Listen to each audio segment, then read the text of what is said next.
كافة ولا تتبعوا خطوات الشيطان إنه لكم عدو مبين. صدق الله العظيم. خداوند متعال در قرآن عظیم شان با شخصایی که مؤمن هستند، ایمان دارند، ایمان به روز قیامت دارند، ایمان به ذات پاک الله و حبیبش محمد صلی الله علیه و سلم دارند، مراجعت کنان میفرماید ای کسانی که دعوای ایمانداری میکنید در اسلام به پرگی وارد شوید. در اسلام به پرگی وارد شوید و پیروی شیطان نکنید، زیرا شیطان دشمن آشکار شماست. شیطان سعی میکنه که انسان از راه درست خارج کنه. در اسلام به پرگی وارد شوید یعنی چی؟ یعنی که نه فقط در طاعت و عبادات بلکه در معاملات، در مناسبات، در طریق برگزار ساختن محفل معرکه موافق اسلام عمل کنید، با فرمودهای خدا و پیغمبر عمل کنید. الله اکبر. ببینید میگیم توی نکاحی سنتی است. بله سنتی است. شرکت کننده در توی نکاحی و در نکاح چنان اجر و ثواب میگیره که از طاعت و عبادات نافله و اجر و ثواب کسب نمیکنه. یک خیر است، نیکی است، احسان است، زنده گرداندن سنت پیغمبر است. اما اگر خدای نکرده همون توی نکاحی با فسق و فساد آمیخته شد، جای آن که ثواب بگیری برعکس آدم در گناه غرقه می شود. معنای همین ادخل و فی السلم کافه همین است. اسلام نه فقط صوم و صلات است، نظم است و امور است و حیات است. اسلام فقط نماز و روزه نیست. مسلمان کسی را میگن که حیاتش اسلامی باشه، زندگیش اسلامی باشه، محفل معرکش اسلامی باشه، نشست و برخاستش اسلامی باشه، معامله و مناسبتش چی در بازار و چی در خانه و چی با حق همسایه و چی با خویش تبار اسلامی باشه. اصلی معنای اسلام همین است برادرای عزیز. افسوس و صد افسوس محفل معرکه میکنیم بعد آرزو دارم خونه آباد آرزو دارم. همین بسیاری همین آرزوهایی که در دل میپروریم همون یک شوق رغبتای پیدا میشود، همون را شیطان وسوسه میکنه. در وسوسه شیطانی اکما همین آرزو دارم که عروس فتح پشونم و آرزو دارم که فلان ارتیست بیارم محفل معرکه ما بگذرونم. آرزو که آرزو نه که برای آرزو اتویچت میکنی فردا روز قیامت در پیش پروردگار. آرزو دارم گفته یک عمل میکنن که بعدا از فرزند نبیره خدمت نمیبینن، سرکشی نمیبینن، بعد گیله و جنگیله میکنن که آخه مشتی بعد جنگ بر سر خود باید گفت. خدا برکت شده بابای حاجی مورا محفلش بیست یعنی محفل زمان صحابه پیامبر صلی الله علیه و سلم است. با یک استثناء در زمان اصحاب اینقدر نوش نعمت نبود. از کجا اینقدر نوش نعمت بود؟ هم یک چیزی اندکی را میخوردن اما یکان مال میکشتن. حقیقتا در محفل توی نکاحی مال کشتن سنت است. حضرت میگه اولین ولو بشاه توی ولیمه را برگزار بسازی اگر چنده به یک گوسپندم باشه میکشتن اما کمتر گوشت یا شوربا میبرداشتن و یک گردک نام بده شاید همی خرما باشه یا شیرینی یا دیگه هیچی دیگه نبود. الحمدلله این نوش نعمت ببینه امروز خدای تعالی برای ما و شما فراهم آورده است و میسر گردونده است. آن همین محفل معرکه خودی پیغمبر صلی الله علیه و سلم و اصحابش هم همین خیلی بود که یار و دوستا را دعوت میکردن، هم تناول میکردن، هم سخن چند از شریعت اسلامی میشد. بعدا مقصد که در حق صاحبانه دعا کرده و پراکنده میشدن. سبحان الله. حضرت صلی الله علیه و سلم دختر نازنینشون بی فاطمه را شوهر دادند. در سال دوم هجری در مدینه منوره شخصای زیاد به خواستگاری بی فاطمه آمده بودند، اما حضرت صلی الله علیه و سلم علی را اختیار کرد. حضرت علی را بی فاطمه را وقتی که به شوهر داد حضرت صلی الله علیه و سلم اگر چنده که یاروی وفاداری زیاد داشت، صحابه پیامبر صلی الله علیه و سلم جانشون فدای رسول الله صلی الله علیه و سلم میکردن، چه جای مال و متاع. اما جهازی بی فاطمه زهرا میگه به حد اندک بود به حد ناچیز بود که در حدیث صحیح همین سه چیز روایت شده است. خودی حضرت علی میگه جهز رسول الله صلی الله علیه و سلم فاطمه فی خمین و قربه و وسادت ادم حشوها من اذخیر. پیغمبر خدا صلی الله علیه و سلم بی فاطمه را میگه مجهز ساخت با سه چیز. یک چادر داشته است، یک مشک آبگیری و یک بالشتی که از چرم میش بوده است، ای پوستی گوسپند. در درونش هم یک گیاهی هست اسخیر میگن، ایامو پر کردگی بوده است، پر پختنی. در بعضی روایات دیگر اومده است، از جمله قاضی عیاض در کتاب شفاش آورده است، از شفا میگه که یک طبقه که چوبی هم داشته است، اما بیبی فاطمه زهرا یک دستو سنگ داشته است، یک کوشک داشته است، یک مسواک چوبک دیگر هم داره. همین چهار چیز دیگر را علاوه کرده است. مجموعاً تمام جهاز بیبی فاطمه همین 7 چیز بود. اما بیبی فاطمه قرآن داشت، حافظه قرآن ای. بیبی فاطمه ادب داشت، بیبی فاطمه اخلاق داشت. پیامبر خدا صلی الله علیه و سلم بیبی فاطمه را شناخت و تعلیمش داد که یا علی یا فاطمه گفت با پسر عمکت علی اینا من تو را دادم، سعی کن که خدمت احترام شوهر را به جا بیاری. دختر وقت شوهر کرد، حق شوهر در ذمه‌اش از حق پدر و مادرش بالاتر می شود. این اعظم الناس حقا علی المرأة زوجها و علی الرجل امه. بزرگترین شخص از روی حق و حقوق در ذمه زن شوهرش است، در ذمه مرد مادر. در دنیا هیچ کس از میو حق و حقوقی بیشتر نداره. ببینید بیبی فاطمه به خانه حضرت علی نور برد، صفا برد، رحمت برد، فرزندای نازنین تولد کرد. میتونست پیغمبر صلی الله علیه و سلم هم که همون مقصد انصاریایی را که با تجارت مشغول بودن بفرما که تو مثلا گلیم بیار، تو پلاس بیار، تو فلان بیار، تو بسمدان بیار. زرگرا را میتونست بفرما که تو گوشپار بیار، تو چله بیار. میگم که آماده بودن جانشون فدای پیغمبر کنند، چه جای مال و ثروت. اما حضرت صلی الله علیه و سلم همین کارا نکرده است. امروز افسوس و صد افسوس که برای دختر همه چیز میگیریم، همین یه دهن نصیحت فراموش بکنیمش که بچم اشته در سرت بگی، زندگی به نیشه به فراز نمیشوه، زندگی به پستی و بلندی نمیشوه، به سردی و گرمی نمیشوه. با عذاب کار کشی در او داد و فقور را نبردار. زن حقیقی سیر خونه را با بیرون نمیبروره، با کوچه را نمیبروره. این هم یک دهن نصیحت و فراموش میکنیم بودیمش.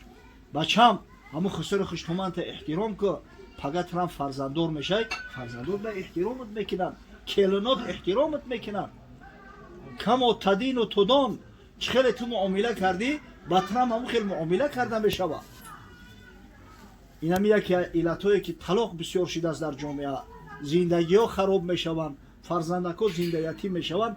همین است که دیگه خشم نمیته که همون فرزند یا دهن نصیحت کنیم. فرزند رو برحم خدا روستا بگره در تای تلویزور فیلم تماشا میکنن، میلن اپرا و خیال میکنن زندگی همو های. یک کینوی هندی های نمیدونم یا ترکی های تماشا میکنن، گمان میکنن که همو زندگی همو خیلی های. در ذهنش علاقه ما تصویر شده است که مردک چه خیلی میشه و زنک چه خیلی میشه و زندگی مستقل دارن و هر یک خلق با خودش یک مفکوره داره و منتالیته داره و طریقه زندگی داره. وقتی که خونه شوهر میروه میبینه که او کینو نبوده است، توخی زندگی تماما چیزی دیگر بوده است. بعد دیگه طاقت نمیکنه و داد فقون اگر نگیره نبریرم خدمت میکشم الله شگری چوا. پرابلم بو میشوه هم در خانواده‌اش هم در خانواده شوهر. بسیار بسیار مهم است برادرای عزیز، پدرای محترم که در تعلیم و تربیت دخترها کوشا باشید. فکر جهاز هم میکنیم اما فکر زندگیش نمیکنیم. یک چیز مسلم است، اگر تمام مال و ثروت دنیا را که قطیش بره ادب نداشته باشه، اخلاق نداشته باشه، بیزار میشود. در این مدت یک سال دو سال ایرانش بیزار میشود، ای بحرش میگذرد. ولی دختر تعلیم دادن مرد، اگر به شرطی که زنی خوب و صالحه باشه والله بالای سر چشم میگردونش. حضرت میگه الدنیا متاع و خیر متاعها المرأة الصالحه. دنیا با مثابه متاع است. دنیا یا خوردنی است یا پوشیدنی است یا نوشیدنی است یا سوار شدنی است یا منزل زیست است. انمی بهترین متاع دنیا حضرت میگه زن صالحه که را خدا را به رحمت نظر سوی اوست. کسی خانه آباد زنی خوب داره نظر رحمت پروردگار در بالاش غلطیدگی است. سبحان الله. چه مستور باشد زن خوب روی به دیدار او در بهشت است شوی. زن مستوره باشه زن گوشکم باشه به خدا قسم همین شوهر هر وقتی ببینه خچه در بهشت تصور نکنه. همه در ارزوی همین خیلی زن هستند. او زن پودینه ای که خود به خود میبروید. او را تربیه کردن در کار تعلیمش دادن در کارهای خوردی. خدا رحمت و مغفرت کنه او کمپیر و مسافیدای پیشینه را. هرچه الحمدلله که ما اسپیت کردیم دیدیم میورا که در سری دسترخوان ها بچم بسم الله بگو بچم ای پیشت بخو با دستی راست بخو ای هرس نیش نزن گپ نزن مقصد گپی دنیا نگوده وقتی طعام خوردن کجا در این نصیحتو آتش هم چشماش بلخ کرده که تلویزیون تماشا داره گودکاش هم در اطرافش یا ای بدتر تلفن‌ها در دستشو هر کس با کاری خودش آواره. ای بچه با کجا میرسیم به این رفتار و کردار؟ وقتی روز تو بگه در کار با این نرسیم ای بگه بیایم در تای تلویزور دیگه با فرزندت کی میرسی؟ چرا میگم فرزندی پدردار او برای که پدری حلال داره همون پدر یاد دهن نصیحتش میکنه. دختره گرفتی پدردار شو بگی. خب دختره که پدری با غیرت و ناموس داره نصیحتش کرده است. سبحان الله. به همون خاطر سعی کردن در کار جای قدر جهاز قدر رسخود سال به سال زیاد شده است. همه مرده که دختر داره خواهر داره میبینه چی کار رفته است یاخی. همین مرده بیمون خونه آبادا گشنمه هستند. دیگه به هم دیگر تقلید کرده و ای هم دیگر گذرونده و همین خیلی خراجات رسخودای میکنن. اکثر دختردارا وقتی دختر شو میتن در قرض لگه گوتوار شده گیرد. اکثریتش او وقتی ادب نداره اخلاق نداره همه خریدی همین خراجات رسخود کردی یا سال پس زندگیش خراب شد چی میشود؟ جامعه ای که اویلای آباد نداره جامعه ای که بیوزناش بسیارن زنای به شوهرش بسیارن میخوای نمیخوای فسق و فساد از در و دیوار میریزن. اونا هم نفس دارن اونا هم طبیعت دارن طبیعت طلب میکنه ارگاریزم طلب میکنه. برای ای خدا بترسه در حق فرزندو خیانت نکنه.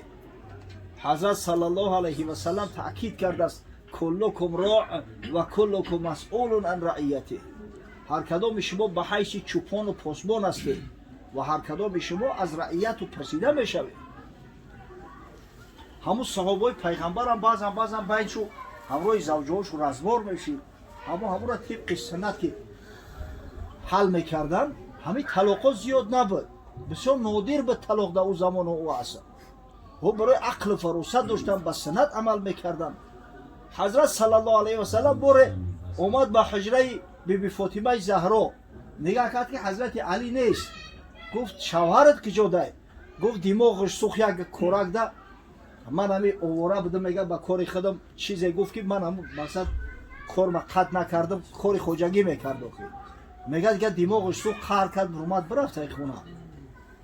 حضرت رنگ برقی جهنده وری نعره نزد که کی خودش که ای دختری پیغمبر خفه میشید است فلان و بیسمدان خیست حضرت علی را کفتنی اومد که در مسجد در یک گوشه خواه اون مسجدهای پیشینه قدر با قولین پیچ نبودن آخی مسجد نبوی خاک بود زینمی زمینش حتی بوریا نداشت در هم یک گوشه که مسجد خواه پرای رخسارش پری خاک روش در همی خاک مونده خواه.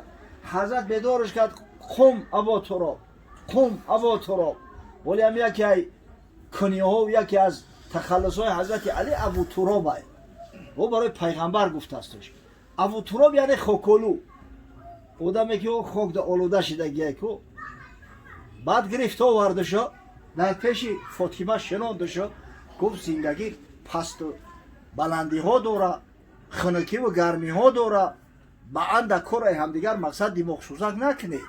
یا علی گفت تمام کار و بار و روزگاری بیرون از خانه در زیمه تای نفقه زنم حیا میکنی همه خراجات و چیز لازم است میاری فاطمه گفت همه کارهای داخلی وظیفه و مسئولیتی تا.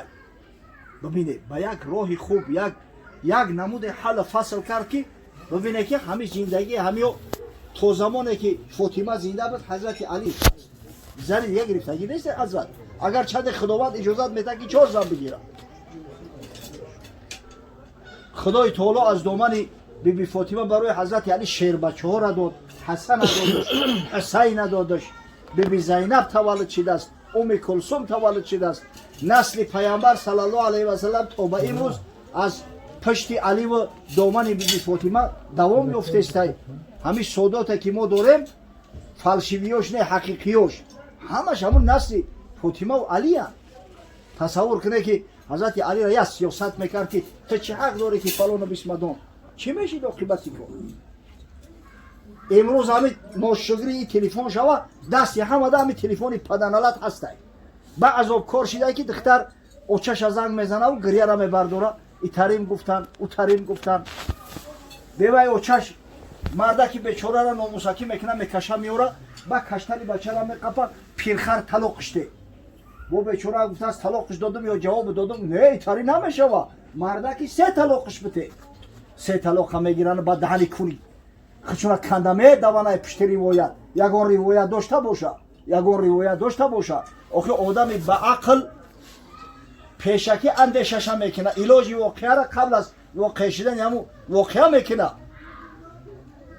باشه گجا شد و وقتی که مادر دختر را نصیحت میکنه که بچه‌م سرک تا خم بگی سری خم شمشیر نمیبره کجا شی؟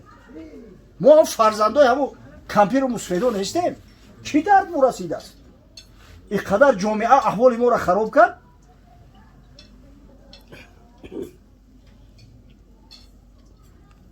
بسیار مهم است برادرای عزیز. قبل از او که دختر شو میتین اقلا نمی 1 سال اخیر مادر بگذار پخت پز یادش بته پدر کمک در همون سری دسترخوان اقلا نصیحتش کنه. چمی نمی خیلی زندگی خیلی میبینی نمی اوچت هم مقصد عروس بود اومده به در می خونه که مقصد که علاقه آماده شوه تیار شوه.